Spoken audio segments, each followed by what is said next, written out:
Hi, so this is General Studies Revision class number 29.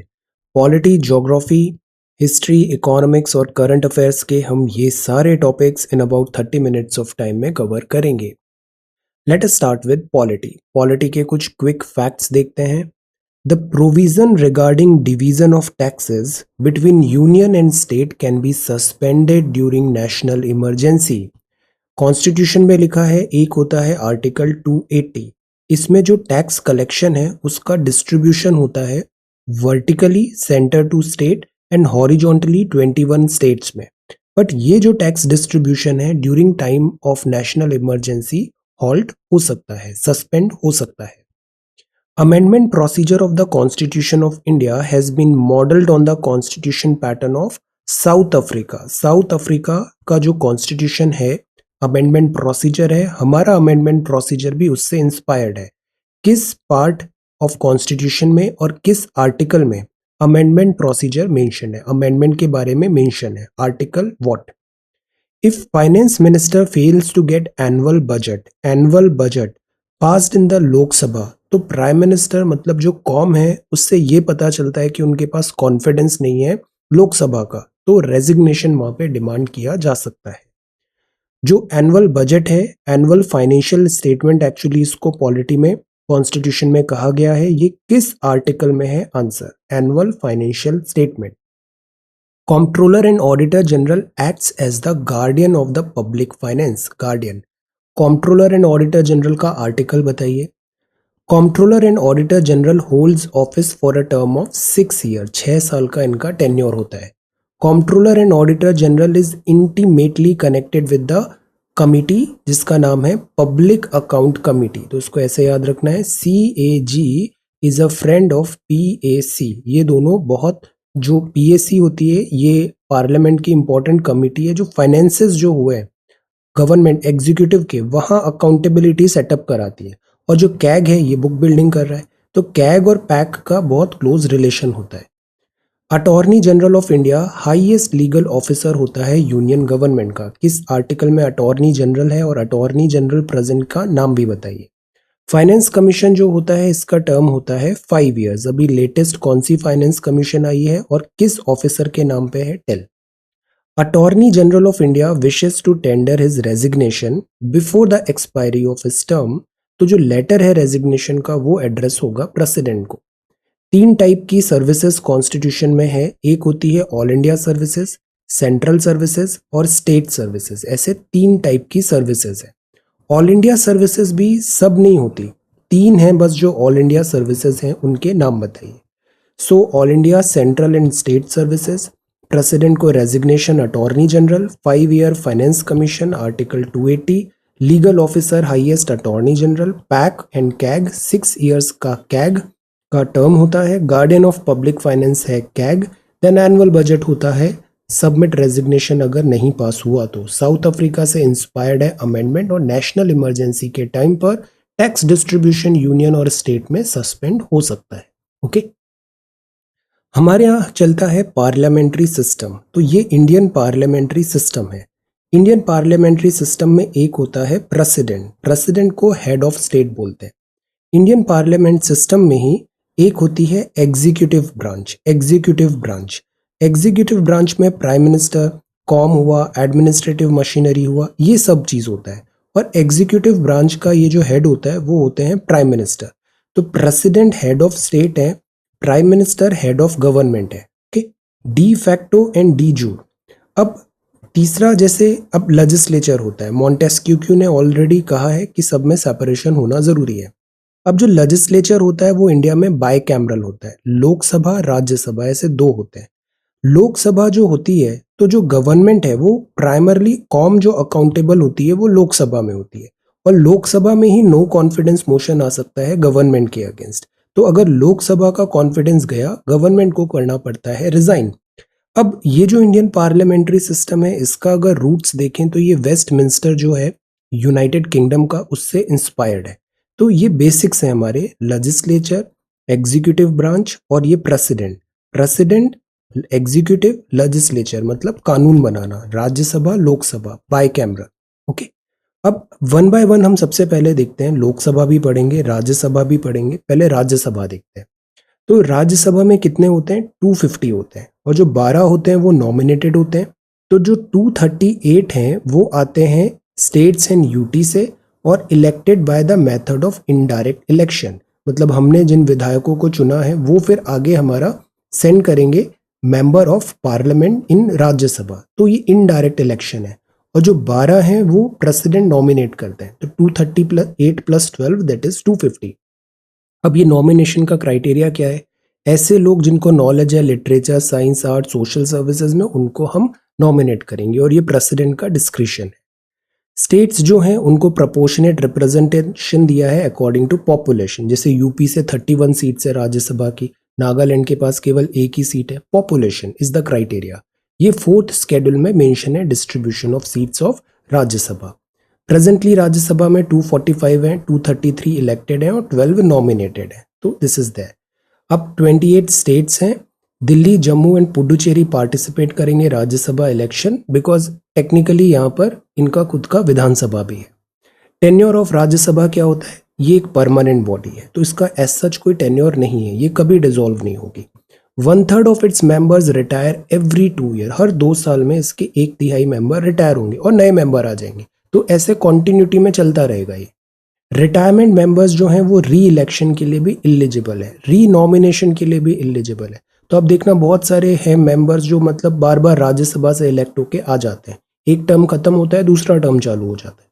Constitution ने fix नहीं किया है term of office of member of Rajya Sabha, ये parliament के ऊपर लेफ्ट छोड़ दिया गया है। According to parliament representation of the people act 1951, constitution ने बताया टर्म ऑफ जो राज्यसभा होगा वो करीब 6 साल का होगा। मतलब एक बार आप राज्यसभा में चुन लिए गए तो 6 साल तक आप राज्यसभा के सदस्य रहेंगे, 6 ईयर्स तक रहेंगे। और ये चीज लिखी हुई है आरपीए 1951 में। अब जो राज्यसभा का इलेक्शन कैसे होता है? तो ये आसान है। जो राज्य हैं, स्टेट्स हैं, उनकी लेजिस्लेटिव असेंबली, उनकी विधानसभा चुनाव कराती है। और ये जो चुनाव होता है ये प्रोपोर्शनल रिप्रेजेंटेशन होता है by the means of single transferable vote. तो जैसे कोई राज्य है, जैसे कि राज्य का एग्जाम्पल लेते हैं राजस्थान। तो राजस्थान में 200 सीट्स है लेजिस्लेटिव असेंबली की, से विधानसभा की। तो 4 वैकेंसीज हैं राज्यसभा की, अपनी राज्यसभा की वैकेंसी है राजस्थान से। तो 200 डिवाइडेड बाय 4 प्लस 1 कर देंगे। तो एटलीस्ट जैसे 4 वैकेंसीज हैं, candidate has to get at least 41 votes to be elected. देखो ऐसा है, strength of legislative assembly that is 200 and number of vacancies कितनी है? 4 प्लस 1, 200 अपॉन 5 दैट इज 40। तो 41 वोट वहां पे जीतने होंगे। जिसको 41 वोट मिलेंगे वो उस राज्य से इन सीट्स में पहुंच जाएगा, 4 वैकेंसीज को वो फुल कर देगा। और ये वोट कौन डालेगा? ये वोट डालेगा जो वहां के विधायक है, राजस्थान के विधायक, विधानसभा के। तो इस तरीके से वैकेंसीज फिल होती है। स्ट्रेंथ ऑफ लेजिस्लेटिव असेंबली उस पर्टिकुलर राज्य का, उधर कितनी वैकेंसीज है प्लस 1, इतने नंबर ऑफ वोट्स आ जाएंगे। जिसको ये वोट्स मिल गए वो इलेक्ट हो जाएगा राज्यसभा में from that state. Okay. Presiding officer क्या होता है इसका? Presiding officer ex officio chairman Rajya Sabha के वाइस प्रेसिडेंट साहब होते हैं। राज्यसभा इलेक्ट करता है one of its member as deputy chairman भी, कि अगर वाइस प्रेसिडेंट साहब से फॉरेन ट्रिप में गए तो उस टाइम पे राज्यसभा को मैनेज करने के लिए डेप्यूटी चेयरमैन होगा। चेयरमैन अगर प्रेसिडेंट की तरह एक्ट कर रहा है तो ऑफिस ऑफ द चेयरमैन जो है वो वैकेंट हो जाएगा। ड्यूटीज जो है वो डेप्यूटी चेयरमैन फिर फुलफिल करेंगे। फंक्शंस जो हैं चेयरमैन के वो हैं, जैसे स्पीकर का होता है Lok Sabha, similarly chairman of Rajya Sabha का होता है। फिर एक पैनल भी होता है जिसमें नॉमिनेटेड मेंबर्स होते हैं बाय चेयरमैन। इस तरीके से जैसे लोकसभा का है सेम वैसे ही राज्यसभा में भी चलता है। बट अगर चेयरमैन और डेप्यूटी चेयरमैन भी नहीं है तो आप देखना इस पैनल के जो मेंबर हैं वो एक्ट करते हैं प्रोसीडिंग्स ऑफ द हाउस में। कई बार आप देखना वाइस प्रेसिडेंट साहब भी नहीं होते हैं, नायडू साहब भी नहीं होते हैं, डेप्यूटी चेयरमैन भी नहीं होते हैं, तो कोई एक तीसरा पर्सन फ्रॉम दिस पैनल आता है और वो राज्यसभा की डिबेट्स को प्रोसीड करता है। This is how it works. So this is Rajya Sabha, tenure, election, presiding officer of Rajya Sabha, और ये इंडियन पार्लियामेंट्री सिस्टम है हमारा। अब हम क्विकली देखते हैं ज्योग्राफी में आज माउंटेन्स और प्लेटू, और ये जो पार्ट है वो जियोमॉर्फोलॉजी का पार्ट है। तो देखो 2 ऑर्डर के रिलीफ फीचर्स होते हैं। अर्थ बनी तो पहला ऑर्डर बना उसमें पहले ऑर्डर के से टेक्टोनिक एक्टिविटीज हुआ, ओशियंस बन गए, कॉन्टिनेंट बन गए। फिर फोर्स लगता है जो अर्थ का डेन्यूटेशनल फोर्सेस लगती है, और डेन्यूटेशनल फोर्सेस से बनता है माउंटेन, प्लेन, प्लेटू। तो फर्स्ट ऑर्डर रिलीफ में ओशन एंड कॉन्टिनेंट्स बना, सेकेंड ऑर्डर रिलीफ में माउंटेन, प्लेन, प्लेटू, ये सारी चीजें बनती है। तो agents of erosion act on the second order, तो फिर बनता है थर्ड रिलीफ। थर्ड रिलीफ में जैसे land form, river, wind and glacier. तो सी, पहले क्या बना, पहले बना first order relief. First order relief में बने ओशियंस और कॉन्टिनेंट, ओशियंस और कॉन्टिनेंट। फिर सेकेंड ऑर्डर रिलीफ बनेगा, इसमें बनेंगे माउंटेन, इन टेक्टोनिक एक्टिविटीज से बन रहे हैं, माउंटेन बन रहे हैं, प्लेन बन रहे हैं, प्लेटू बन रहे हैं, ये सेकेंड ऑर्डर हो गया। थर्ड ऑर्डर बनेगा, अब इस माउंटेन का डिग्रेडेशन हो रहा है, जो रिवर्स हैं वो कुछ फॉर्म कर रही है, डेन्यूटेशनल एजेंट, तो रिवर, विंड, ग्लेशियर से बन रहा है लैंड फॉर्म्स, तो ये थर्ड ऑर्डर रिलीफ बनेगा।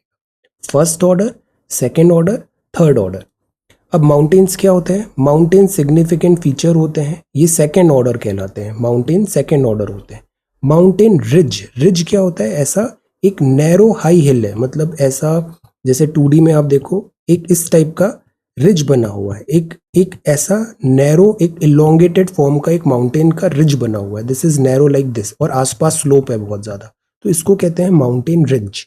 रिज ये लॉन्ग नैरो हाई हिल्स होती है।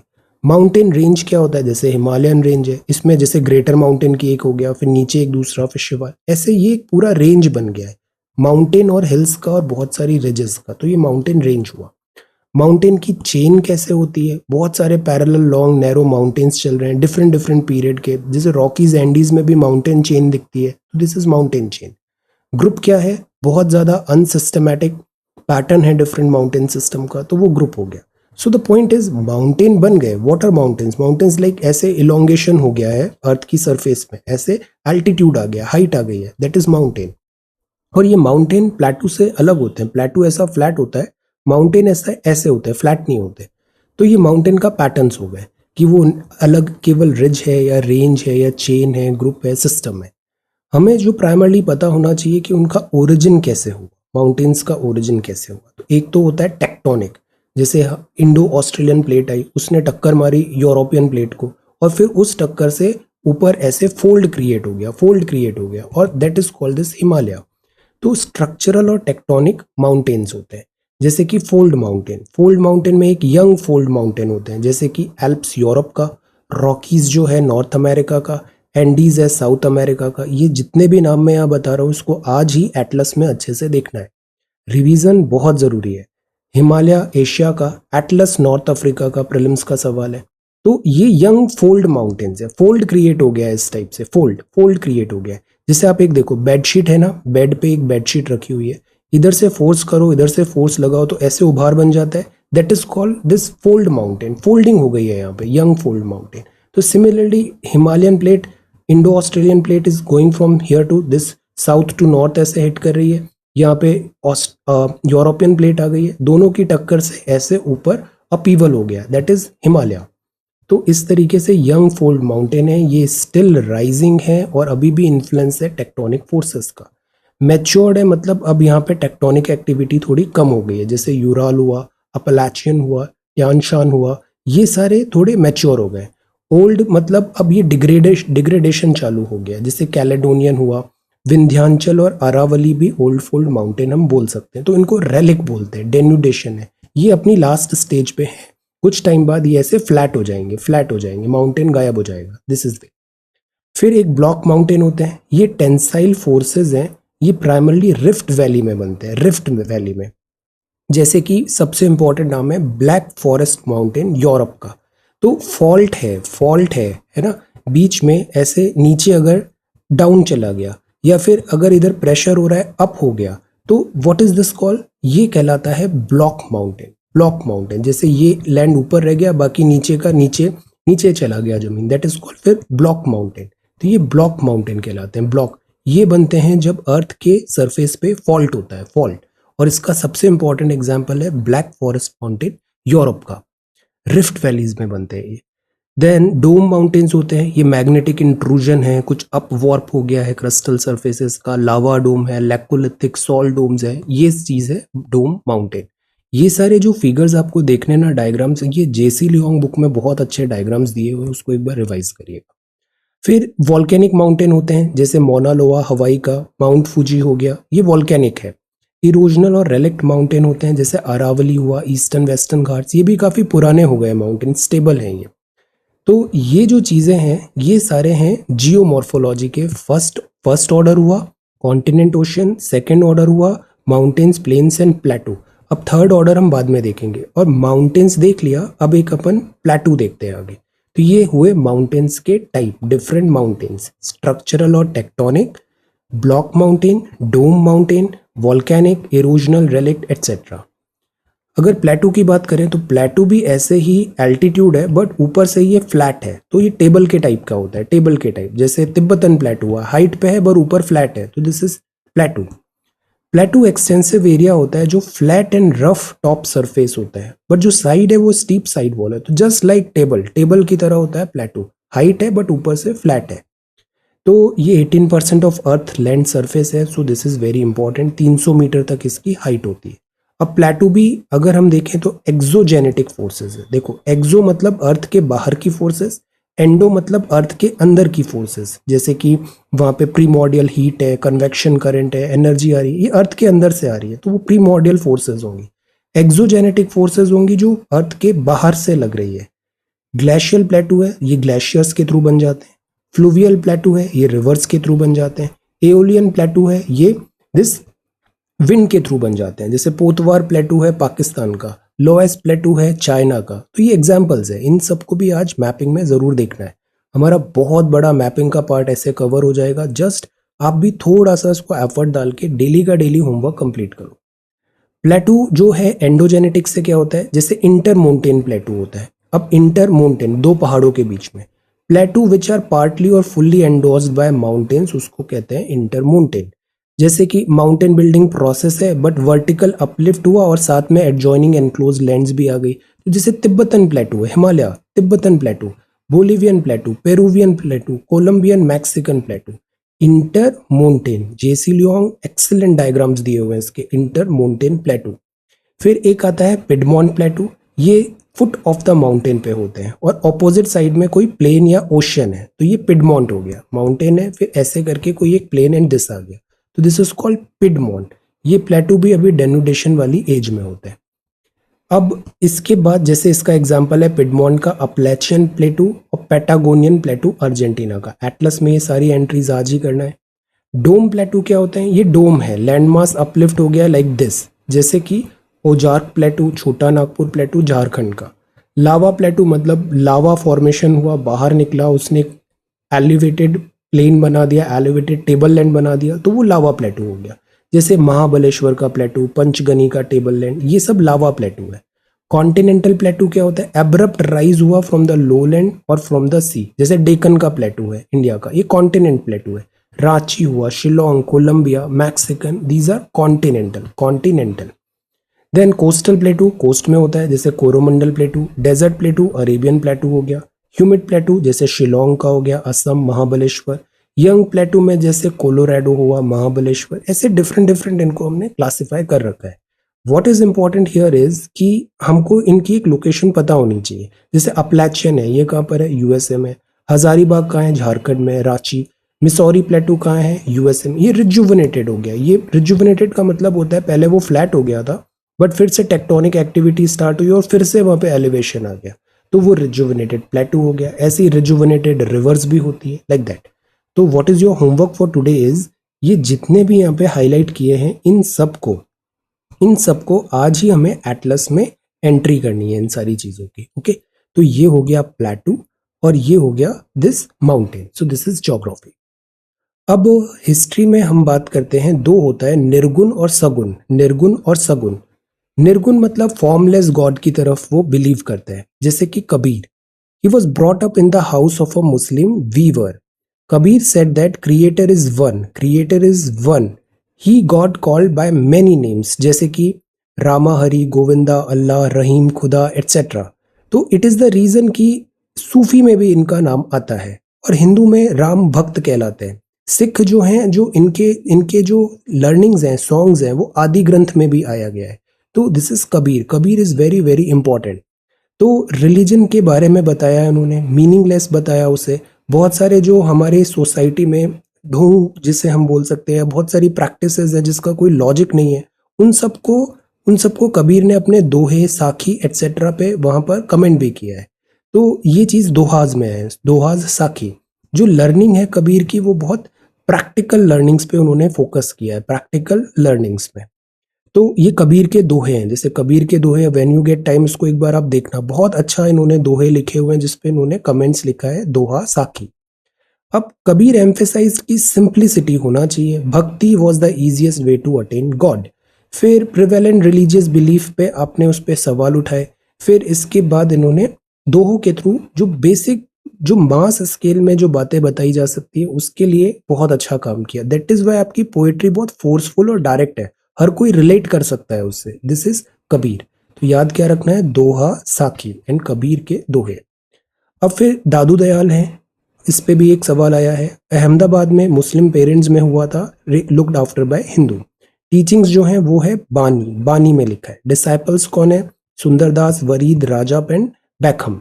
तो this is Dadu Dayal, Dadu Dayal. Then Brahma sect आपने फॉर्म किया था, फाउंड किया था ब्रह्मा सेक्ट को।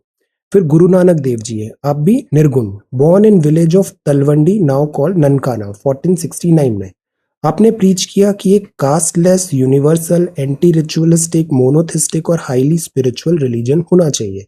एम्फेसाइज किया purity of character and conduct में, कर्म, conduct, your conduct defines you, like that. फिर नैरेटिव्स जो हैं वो जन्म साखीज में है। फ्री कम्युनिटी किचन हुआ जिसको बोला जाता है लंगर, ये लंगर काफ़ी पॉपुलर होते हैं। आप देखना लंगर में फ्री किचन होता है, कम्युनिटी सर्विसेज दी जाती है। So this is that. So that is why Sikhism में सेवा भाव बहुत प्रोमिनेंट होता है। Seva, service to people is service to God. So this is Sikhism. Teachings क्या है, वन गॉड है, प्योरिटी ऑफ कैरेक्टर जरूरी है, गुरु होना चाहिए फॉर गाइडेंस ताकि वो आपको एक डायरेक्शन बता सके। डिनाउंस किया idol worship and pilgrimage, then advocated middle path spiritual life. और सबसे अच्छी बात थी कि इन्होंने एसेटिज्म की बात नहीं किया, जैसे जैनिज्म और बुद्धिज्म में हमने देखा था एसेटिक होना पड़ा। गुरु नानक देव जी ने कहा कि नहीं, आप नॉर्मल हाउस होल्ड ड्यूटीज भी करते जाओ और उसके साथ भी आप जो आपकी ड्यूटीज है दूसरा है उसको आप फुलफिल कर पाओगे। सो दिस इज दैट। अब 10 गुरुज हैं। 10 गुरुज में पहले गुरु गुरु नानक देव जी हैं, सेकंड गुरु अंगद है। आपने सेक्ट स्टार्ट किया सिखिज्म, स्टार्ट किया गुरुमुख स्क्रिप्ट को, और ब्लेसिंग्स टू दिस हुमायूं। गुरु अमरदास हैं, आपने रिफॉर्म किया इंस्टीट्यूशन ऑफ लंगर। गुरु रामदास हैं, अपने site of Harmandir at Amritsar यहाँ पे मिला। गुरु अर्जुन है, कंपाइल किया आदि ग्रंथ, आदि ग्रंथ। देन गुरु हरगोबिंद सिंह है, आपको सच्चा बादशाह बताया गया। और मिलिटेंसी का अमंग से कब स्टार्ट होगा, बिल्ट किया अकाल तख्त। फिर गुरु हर राय हैं, फिर गुरु हरकिशन, फिर गुरु तेग बहादुर, गुरु गोबिंद सिंह जी, और खालसा अब एस्टैब्लिश होगा। देन आदि ग्रंथ क्या होता है, ये होली रिलीजियस बुक है सिखिज्म का, कंपाइल किया है गुरु अर्जुन देव जी ने, और इसको गुरु ग्रंथ साहिब भी बोलते हैं। सो आदि ग्रंथ मतलब अब हो गए इटर्नल गुरु, इटर्नल गुरु। खालसा क्या होता है, ये एस्टैब्लिश किया था गुरु गोबिंद सिंह जी ने, ये ऑर्गेनाइज्ड है सिख इनटू मिलिटेंसी सेक्ट। फिर a Sikh is initiated into the religion जिसको बोला जाता है पहुल, एक राइट होता है। 5 केस, इस पे कई बार सवाल आए हैं, केश, कड़ा, कच्छा, कंगा और कृपान, ये 5 चीजें होनी चाहिए। तो इस तरीके से खालसा आया। तो ये कुछ बेसिक टर्म्स हैं, अगर ऐसे स्ट्रेट फॉरवर्ड सवाल आते हैं तो वो हमें बनना चाहिए। सो दिस इज आदि ग्रंथ, खालसा, हमें नॉलेज होना चाहिए। Teachings Guru Nanak Dev ji, Dadu Dayal and Kabir. तो ये जो टाइम है ना, ये निर्गुण का है। अब नेक्स्ट क्लास में हम सगुण भक्ति सेंट्स के बारे में जानेंगे। इकोनॉमी की बात करें तो कुछ इंपॉर्टेंट टर्म्स हैं टैक्सेशन से रिलेटेड। पहला एक टर्म बहुत न्यूज में है, tax haven. This is HAVEN। Tax haven क्या होता है, एक कंट्री या टेरिटरी है, सर्टेन टैक्सेस जहाँ पे लेवाई किए गए बहुत लो रेट में, मतलब वहाँ टैक्स ही नहीं लगता है, तो हर कंट्री, हर कंपनी उस कंट्री में जाके अपना बेस बनाना चाहेगी क्योंकि टैक्स नहीं देना पड़ेगा। तो tax haven lead to loss of revenue for governments, money laundering etcetera. But उस कंट्री को थोड़ा भी पैसा मिल जाए उसके लिए मोर देन सफिशिएंट है। तो अक्सर इस टाइप के कंट्रीज जैसे केमन आइलैंड हुआ, गिब्राल्टर हुआ, ये टैक्स हेवन माने जाते हैं। अक्सर आप कंपनीज देखना वो इंडिया में ऑपरेट कर रही है बट उनका जो कंपनी रजिस्टर्ड है वो इन किसी आइलैंड्स में होती है ताकि वहाँ पे टैक्स नहीं देना पड़े। देन एक होता है पिगोवियन टैक्स। ये जो होता है ये नेगेटिव एक्सटर्नलिटीज में होता है। जैसे कुछ चीजें होती है वो नेगेटिव एक्सटर्नलिटीज है। जैसे एक चीज है जो कार्बन प्रोड्यूस कर रही है बहुत ज्यादा, कोई चीज पर्टिकुलर एक्टिविटी, तो उसमें हमने एक्स्ट्रा टैक्स लगा दिया बिकॉज कार्बन इज पॉल्यूटिंग। तो बहुत सारी इकोनॉमिक एक्टिविटी ऐसी होती है जिसको हम नेगेटिव मानते हैं तो हम उसमें ज्यादा टैक्स लगा देते हैं, which is this. Tobin tax क्या होता है? कई बार टैक्स फॉरेन एक्सचेंजेस जो हैं, ट्रांजैक्शन हुआ, फॉरेन कैपिटल इंडिया में आया और फिर इंडिया से बाहर गया, तो कोई कैपिटल इंडिया में आया, इंडिया में काम किया, फिर इंडिया से बाहर जा रहा है, इधर जो टैक्स लगेगा वो लगाएगा टॉबिन टैक्स। तो इससे क्या होता है, जो स्पेक्युलेटिव फ्लो होता रहता है मनी का, फॉरेन कैपिटल एटसेट्रा का, उस पर एक ट्रांजेक्शन का रिकॉर्ड होता है और टैक्सेशन भी हो जाता है, टॉबिन टैक्स। ट्रांसफर प्राइसिंग क्या होती है? जैसे एक बहुत बड़ा कॉन्ग्लोमरेट है, जैसे हुंडई का भी एग्जाम्पल आ रहा था। हुंडई की बहुत सारी डिवीजन्स हैं, मल्टीपल डिवीजन्स हैं, ऑटोमोबाइल अलग है, डिफरेंट ऐसे डिवीजन्स हैं। अब बहुत बड़ी कंपनी है और उसके बहुत सारे डिवीजन्स हैं, वो आपस में जो ट्रांजेक्शन कर रहे हैं वो ट्रांसफर प्राइसिंग के थ्रू। तो इसमें ट्रेड ऑफ सप्लाईज या लेबर है, एक डिवीजन से दूसरे डिवीजन, जैसे टाटा कॉन्ग्लोमरेट देख लो, बहुत सारे पार्ट्स हैं टाटा की, बहुत सारी कंपनीज हैं, तो उधर ट्रांसफर प्राइसिंग आ सकता है। Individual entities of a larger firm are treated as separately run entities, तो वहां ट्रांसफर प्राइसिंग होता है। स्पेसिफिक ड्यूटी क्या होता है? वेट या क्वांटिटी के हिसाब से लगी गई है। एड वलोरम क्या होता है? ये वैल्यू के हिसाब से होती है। जैसे एक प्रॉपर्टी है आपकी, वो प्रॉपर्टी एरिया वाइज नहीं देखेंगे, वो ये देखेंगे आज की टाइम पे उस प्रॉपर्टी का वैल्यू क्या है, तो अकॉर्डिंगली उस पर टैक्स लगेगा। उसका वैल्यू उसके वेट या क्वांटिटी पे डिपेंड नहीं करेगा, उसकी प्राइस पे डिपेंड करेगा कितना टैक्स लगाना है, तो इसको एड वैलोरम बोलते हैं। विद होल्डिंग टैक्स क्या होता है? सर्टेन पेमेंट्स है, सैलरी है, एम्प्लॉयज है, इसमें टीडीएस काट लेते हैं जैसे, तो वो विद होल्डिंग टैक्स हो गया। With holding tax deducted at source, companies पैसा देती है तो वो पहले से ही टैक्स काट के देती है, tax deduction at source. Capital gain tax क्या होता है? आपने कुछ एसेट्स खरीदे, लैंड खरीदा, शेयर्स खरीदा, उस पर गेन हुआ, उसकी प्राइस बढ़ गई, तो उस पर जो टैक्स लगेगा वो होगा कैपिटल। आपकी कोई कैपिटल है, उस पर गेन हुआ तो उस पर टैक्स देना है। तो gain made on assets held for over 3 years is called long term capital gain tax, long term capital gain tax. BEPS prelims का सवाल है, base erosion and profit shifting. ये क्या होता है कि कई बार कंपनीज ना अपना, जैसे अभी हमने देखा किसी टैक्स हेवन में अपना सारा ऑपरेशन शिफ्ट कर दिया, उसको अलग तरीके से मैनूवरिंग किया ताकि टैक्स बच जाए, तो इस तरीके को बोला जाता है base erosion profit shifting. Multinational enterprises usually ऐसा करती है बिकॉज इनके फुटप्रिंट्स बहुत सारे कंट्रीज में होते हैं। ये टैक्स को, लॉ को ब्रेक नहीं करती, ये टैक्स लॉज के जो लूप होल्स हैं उसका अनड्यू एडवांटेज उठाती है एट टाइम्स। तो this is base erosion and profit shifting, this is not illegal. अब इसी से क्या आया था? रेट्रोस्पेक्टिव टैक्सेशन, जो हम बाद में फिर केन एनर्जी और वोडाफोन पे लगाया था हमने, retrospective taxation, base erosion and profit shifting. Although cases हम हार गए, रेट्रोस्पेक्टिव टैक्सेशन का कॉन्सेप्ट भी हमने बंद कर दिया है, but this happens, base erosion and profit shifting. तो ये कौन से टर्म्स है?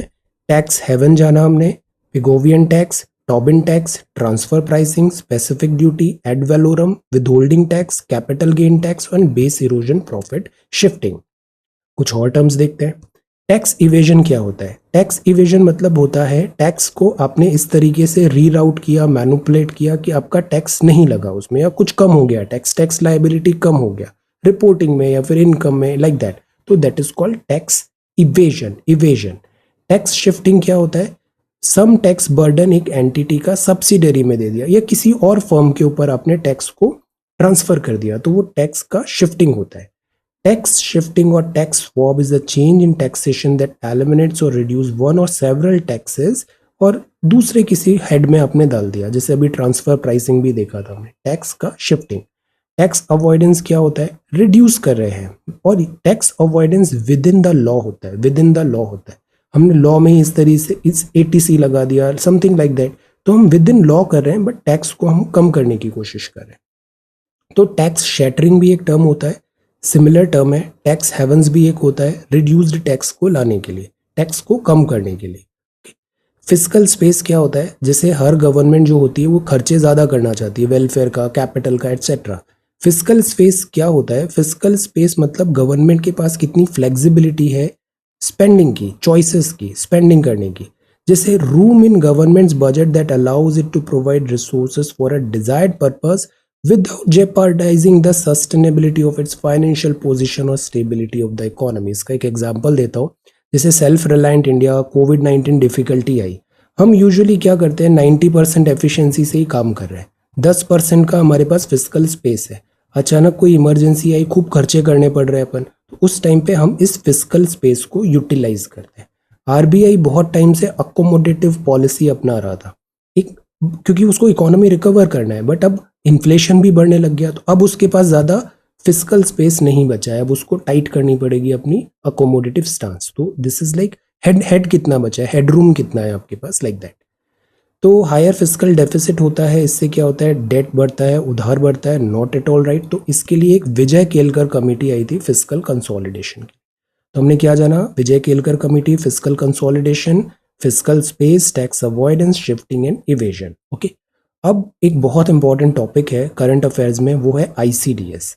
ये एक अम्ब्रेला आईसीडीएस स्कीम होती है, सेंट्रली स्पॉन्सर्ड स्कीम होती है, ministry of women and child development की है। 1975 में ये लॉन्च हुआ था। हम जो जो देखते हैं बच्चों और मदर रिलेटेड जो स्कीम्स हैं, प्रोग्राम्स हैं, वो ज़्यादातर इस अम्ब्रेला आईसीडीएस के अंदर आते हैं। इंटीग्रेटेड चाइल्ड डेवलपमेंट सर्विसेज इसे कहा जाता है। 0 से 6 साल के जो बच्चे हैं, प्रेग्नेंट एंड लैक्टेटिंग मदर है, इनको हमें जो गवर्नमेंट बेनिफिट्स है उसकी डिलीवरी करनी है। 0 to 6 years pregnant and lactating mother, क्या क्या फैसिलिटीज देनी है, जैसे टीका टाइम पे लगे, इम्यूनाइजेशन, हेल्थ का बकायदा बराबर चेकअप होना चाहिए, रेफरल सर्विसेज होनी चाहिए, बच्चों और मदर दोनों को हेल्थ एंड न्यूट्रिशन मिलना है, एजुकेशन देना है, pre school education, supplementary nutrition, ये सब चीज़ें अम्ब्रेला स्कीम आईसीडीएस में आती है और ये सेंट्रली स्पॉन्सर्ड स्कीम है। और क्या क्या आता है इसमें, जैसे आंगनवाड़ी हुआ, ये भी एक यूनिक प्रोग्राम है अर्ली चाइल्डहुड केयर का। इसके जो बेनिफिशियरीज होते हैं वो 0 से 6 साल के होते हैं, pregnant and lactating mothers.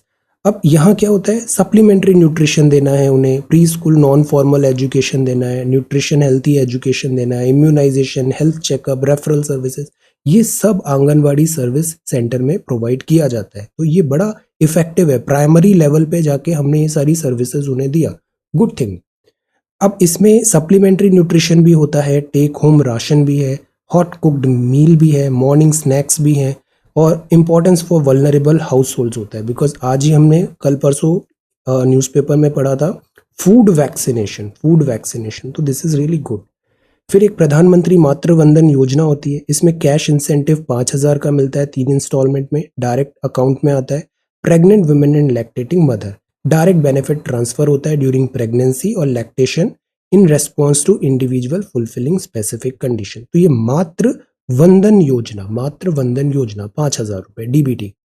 National कृषि स्कीम है, इसमें क्या होता है, बच्चे हैं तो शुरू में, जैसे बच्चे छोटे हैं तो नौकरी में डिफिकल्ट आएगी, तो जहां नौकरी करने जा रही है विमेन, वहां पे एक कृषि फैसिलिटी हो 6 ईयर्स तक के बच्चे, 6 month to 6 years working women का, जहां पे वो बच्चों को वहां पे रख के फिर अपना काम कर पाए।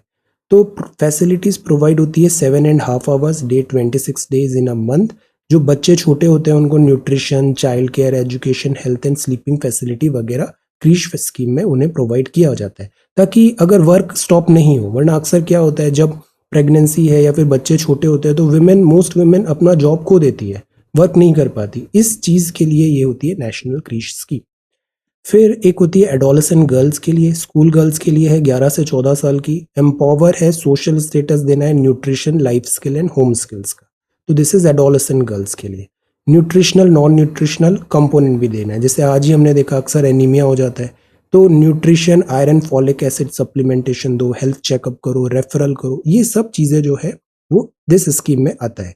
तो फॉर्मल स्कूलिंग भी दो, एजुकेशन दो उन्हें, काउंसलिंग करो, गाइडेंस करो, ये सब चीज़ें यहाँ पर है।